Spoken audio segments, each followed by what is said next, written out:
우리 다 같이 사도신경으로 신앙 고백하겠습니다. 전능하사 천지를 만드신 하나님 아버지를 내가 믿사오며 그 외아들 우리 주 예수 그리스도를 믿사오니 이는 성령으로 잉태하사 동정녀 마리아에게 나시고 본디오 빌라도에게 고난을 받으사 십자가에 못 박혀 죽으시고 장사한 지 사흘 만에 죽은 자 가운데에서 다시 살아나시며 하늘에 오르사 전능하신 하나님 우편에 앉아 계시다가 저리로서 산자와 죽은 자를 심판하러 오시리라.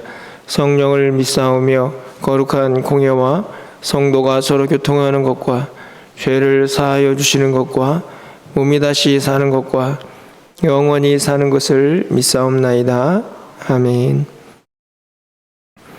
우리 찬송가 91장 찬양드리겠습니다. 슬픈 마음 있는 사람 91장입니다.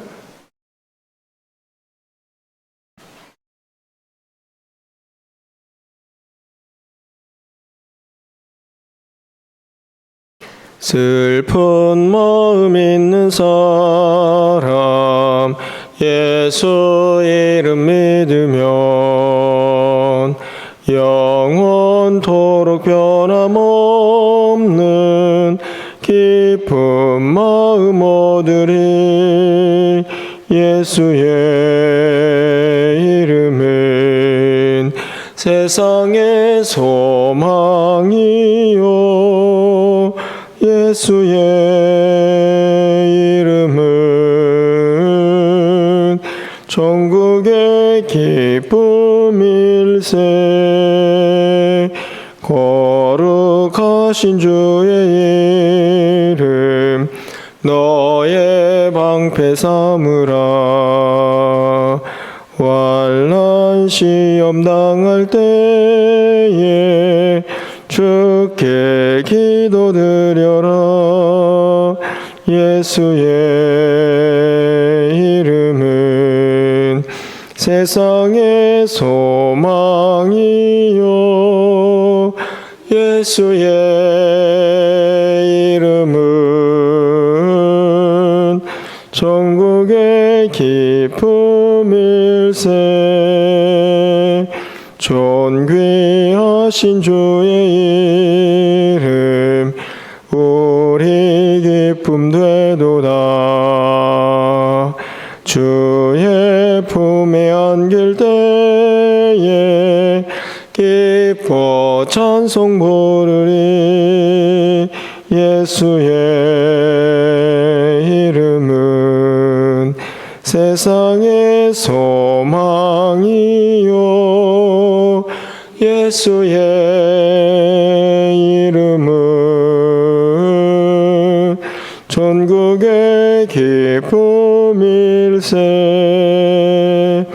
우리 갈 길 나간 후에 보좌 앞에 나가 왕의 왕께 경배하며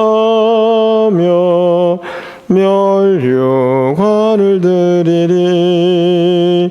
예수의 이름은 세상의 소망이요 예수의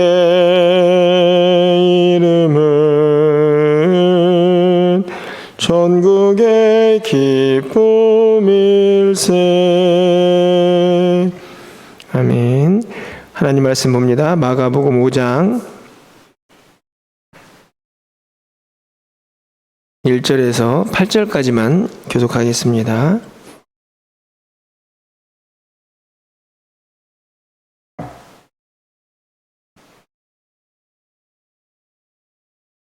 마가복음 5장 1절에서 8절까지 말씀을 한 절씩 교독하고 마지막 8절은 함께 읽겠습니다. 예수께서 바다 건너편 거라사인의 지방에 이르러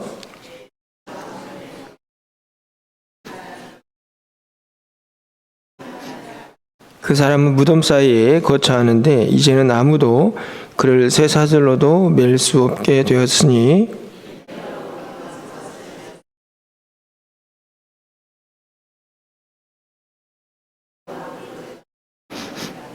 밤낮 무덤 사이에서나 산에서나 늘 소리 지르며 돌로 자기 몸을 해치고 있었더라. 큰 소리로 부르짖어 이르되 지극히 높으신 하나님의 아들 예수여, 나와 당신이 무슨 상관이 있나이까? 원하건대 하나님 앞에 맹세하고 나를 괴롭히지 마옵소서 하니, 이는 예수께서 이미 그에게 이르시기를 더러운 귀신아 그 사람에게서 나오라 하셨음이라. 아멘. 계속해서 예수님의 공생의 기간 동안에 있었던 일들을 마가복음을 통해서 이제 살펴보게 됩니다. 오늘은 우리가 잘 알고 있는 이 거라사인 지방이 귀신 들린 사람을 고치는 장면이 기록이 되어 있는데요. 20절까지 말씀인데 중간 부분까지만 말씀을 좀 끊어서 읽었습니다. 예수님의 공생애가 3년 동안 이루어지면서 많은 일들이 벌어집니다.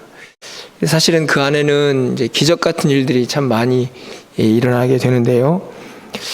저는 개인적으로 그 예수님의 공생애에 분명한 공통점이 하나 있다 하면 그것이 무엇일까 이렇게 생각을 해보는데, 그것은 다른 것이 아니라 소망 없는 인생에게 소망을 주시는 사역이다, 이렇게 좀 정의를 해봅니다. 여러 가지 일들이 있습니다. 어제는 바다가 잔잔해지기도 하고, 오늘은 귀신 들린 사람이 나음을 받기도 하고, 또 내일 가서 말씀을 또 드리겠지만 12해 혈루증을 앓고 있던 여인이 낫기도 하고, 여러 가지 사실은 이제 기적으로 이적으로 이해되는 일들이 예수님을 통해서 일어나게 되는데, 그 모든 일의 공통점은 결국에는 소망 없는 인생이 예수님을 만남으로 말미암아 소망을 갖게 된다 하는 것입니다. 어떻게 보면 우리 인생도 마찬가지가 아닙니까? 우리가 귀신이 들리거나 아니면은 혈류병을 앓는 것은 아니겠지만, 우리가 죄에서 어떤 소망도 없이 형벌로 영원한 지옥의 형벌을 받아야 될 우리가 소망에 있는 인생이 되었습니다. 그 이유는 다른 데 있지 않고 예수님을 만났기 때문이죠. 오늘 본문의 말씀을 좀 구체적으로 살펴보면 이 귀신 들린 사람이 어떻습니까? 4절에 보니까 이는 여러 번 고랑과 쇠사슬에 매였어도 쇠사슬을 끊고 고랑을 깨뜨렸음이라. 그리하여 아무도 그를 제어할 힘이 없는지라. 이 말이 참 마음이 많이 와닿지 않습니까? 아무도 그를 제어할 사람이 없습니다. 그러니까 통제불능의 상태. 그런데 사람들만 그를 제어할 수 없는 게 아닙니다. 자기 스스로도 제어를 할 수가 없습니다. 5절 말씀을 보면 돌로 자기 몸을 해치고 있습니다. 통제가 안 되는 거죠. 세상 사람들도 통제가 안 되고, 누군가가 그를 통제할 힘이 전혀 없는 그런 사람 뿐만 아니라 자기 자신도 자기를 통제하지 못해서 자기 몸을 자해하는, 어떻게 보면 이 인생에게 소망이 있습니까? 제가 보기에는 전혀 소망이 없어 보입니다. 자기 스스로도 통제가 안 되죠. 옆에 있는 사람들도 통제가 안 됩니다. 결국에는 그렇게 귀신 들려서 그냥 무덤 사이에서 살다가 그냥 죽음을 맞이해야 될 정말 아무런 소망도 없는 인생입니다. 그런데 그 인생이 어떻게 그 인생을 바꾸게 됩니까? 저는 2절에 이 끝부분에 거기에 답이 있다고 생각이 듭니다. 배에서 나오심에 곧 더러운 귀신 들린 사람이 무덤 사이에서 나와 예수를 만나니라. 저는 이 본문을 너무나 잘 알고 있는 말씀이고 우리 모두가 다 이해하고 있는 말씀인데, 말씀을 묵상하는데 또 이 끝부분에 있는 말씀이 우리의 가슴을 이렇게 치고 있다 하는 생각이 들었습니다. 예수를 만나니라. 아무리 보아도 소망 없는 그 인생이 예수를 만났을 때에 소망을 갖게 되는 것이, 예수를 진정으로 만나는 사람에게 어떤 변화가 일어날 수 있는가를 잘 보여주고 있는 그런 말씀이라고 생각이 듭니다. 예수를 만났습니다. 그가 어떤 변화를 일으킵니까? 8절 말씀 가서 보니까 이는 예수께서 이미 그에게 이르시기를 더러운 귀신아 그 사람에게서 나오라. 예, 도대체가 통제가 안 되는 그 인생에 소망을 주시기 위해서 예수님께서 귀신을 내쫓고 있는 장면이죠. 단순히 이 사람 귀신을 예수님께서 내쫓아 주시는구나. 기적 같은 일이네.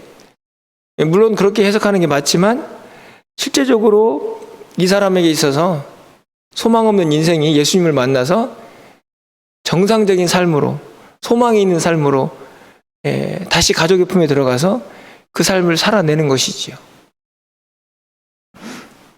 여러분 15절 말씀 보니까 자기 옷을 입고 정신이 온전해집니다. 예수님께서 왜 이 사람을 고쳐주셨을까? 19절에 보면 그 이유가 나와 있습니다. 중간쯤에 가서 보시면 주께서 내게 어떻게 큰일을 행하사 너를 불쌍히 여기신 것을 내 가족에게 알리라. 거기 보니까 불쌍히 여기사. 예수님께서 이 소망 없는 인생을 보고 불쌍히 여기셨죠. 이 귀신 들린 사람이 저를 만나주세요. 예수님이 필요합니다. 이렇게 찾아온 게 아니고 예수님이 불쌍히 여기셔서 그 영혼을 만나주십니다. 사실은 우리도 마찬가지 아닙니까? 우리가 구원을 받는 것은 예수님의 주권적인 은혜로 예수님께서 우리를 만나주셨습니다. 그 만남을 통해서 소망 없는 인생이 소망을 갖게 된 것이죠. 우리가 이 땅을 살아가면서 우리가 할 수 없는 일들, 또 우리가 무엇인가 짓눌리기도 하고 내 힘으로 할 수 없는 많은 일들을 만나게 됩니다. 그리고 궁극적으로 구원의 문제에 있어서는 우리는 아무런 일도 할 수가 없습니다. 하나님의 나라의 백성이 되고 그분의 자녀가 되어서 하나님의 사람으로 이 땅을 살아가는 일도 우리의 힘으로 할 수 있는 일은 아니죠.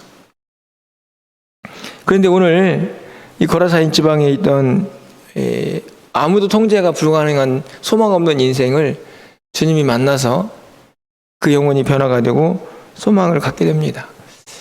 마치 우리들처럼 말이죠.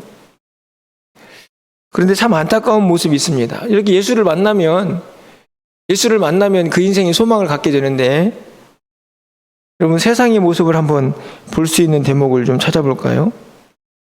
그 모습을 보고 있는데 귀신들이 이제 큰 무리 군대가 아닙니까? 예수님을 알아보고 이제 그 귀신들이 자신들이 돼지떼에 들어가게 해달라. 그래서 이제 오늘 본문에 보니까 우리가 읽진 않았지만 돼지떼 2,000마리가 몰살을 당합니다. 귀신들이 들어가서. 그것을 본 마을 사람들이 어떤 반응을 보입니까? 23절 말씀을 보면 허락하신 데 더러운 귀신들이 나와서 돼지에게로 들어가매 거의 2,000마리 되는 떼가 바다를 향하여 비탈로 내리다라 바다에서 몰살하거늘. 큰일 났습니다. 예수님이 자기 동네에 들어와서는 아마 나만 할 것이 없다고 생각이 들었는지 마을 사람들의 반응은 어떻습니까? 17절의 말씀을 보니까 그들이 예수께 그 지방에서 떠나시기를 간구하더라. 예수님을 그 지방에 영접할 생각이 없습니다. 제발 좀 떠나주십시오. 왜 이런 말을 하고 있습니까? 예수님이 들어와서는, 그 마을에 들어와서는 또 어떤 일이 벌어질지 모르는데 그 일은 결국 그들에게 경제적인 치명타를 입힐 수도 있겠다. 아마 그런 두려움이 생겼던 것 같습니다. 귀신 한 명 내쫓는데 돼지떼 2,000마리가 사라졌으면 또 어떤 일이 벌어질지 아마 두려웠던지 예수님을 자기 마을에 오지 말라고 그렇게 예수님을 막죠. 2절 끝에서 예수를 만나니라 라는 표현과 17절에서 그 지방에서 예수님이 떠나가기를 간구하는 이 마을 사람들의 모습은 너무나 대조적입니다. 여러분, 돼지떼 2,000마리가 문제입니까? 예수님을 만나면 소망 없는 인생이 소망을 갖게 됩니다. 마을의 구성원 중인 한 사람이 귀신 들려서 어쩔 줄을 몰라 하다가 예수님 만나서 고침을 받고 다시 공동체로 들어옵니다. 돼지떼 2,000마리가 아니라 2만 마리를 팔아서라도 그 한 사람을 고칠 수만 있다면 고쳐내야 하는 것이 하나님의 뜻일 텐데, 또 마땅히 우리가 해야 할 일일 텐데, 이 사람들은 돼지떼 2,000마리 가까운 것이죠. 한 명이 고침을 받아서 소망을 갖는 것보다 당장 눈앞에 보여지는 피해를 두려워하는 것입니다. 제발 좀 떠나주십시오. 정말 예수님이 누구신지 안다면, 예수님을 만나면 어떤 일이 벌어지는지 안다면, 여러분 같으면 예수님 떠나주십시오라고 하겠습니까? 당연히 모셔드려서 마을에 있는 수많은 사람들에게 또 소망을 주는 것이 마땅할 건데, 이 사람들은 예수님을 배척합니다. 그런데 참 희한하죠? 그렇게 마을 사람들이 배척을 하지만 하물며 귀신도 예수님이 누구인지 알고 있다는 것을 우리는 깨닫게 됩니다. 여러분 6절 말씀을 보면, 그가 멀리서 예수를 보고 달려와 절하죠? 지금 이건 이 사람이 하는 게 행동이 아니죠. 통제가 안 되는 거니까 이 귀신이 하는 겁니다. 예수님 앞에 나서 절합니다. 누군지 알았기 때문이죠. 7절 말씀을 보면, 큰 소리로 부르짖어 이르되 지극히 높으신 하나님의 아들 예수여. 귀신이 예수님을 알아보고 있는 것입니다. 참 아이러니하죠. 세상 사람들은 예수님을 알지 못해서 당장 눈앞에 있는 경제적인 이득을 뿌리칠 수가 없으니까 예수님을 배척합니다. 오지 마십시오. 그런데 그분이 누구십니까? 하나님의 아들이십니다. 그들의 삶에 어떤 변화를 일으킬지 모르는 만유의 주 되신 이 하나님의 아들 예수, 모든 삶의 소망이 되신 예수님, 그분을 만나는 순간, 그분을 진정으로 만나는 순간 그의 모든 삶이 변화될 수 있는 그 능력의 예수님을 사람들이 배척하는 것입니다.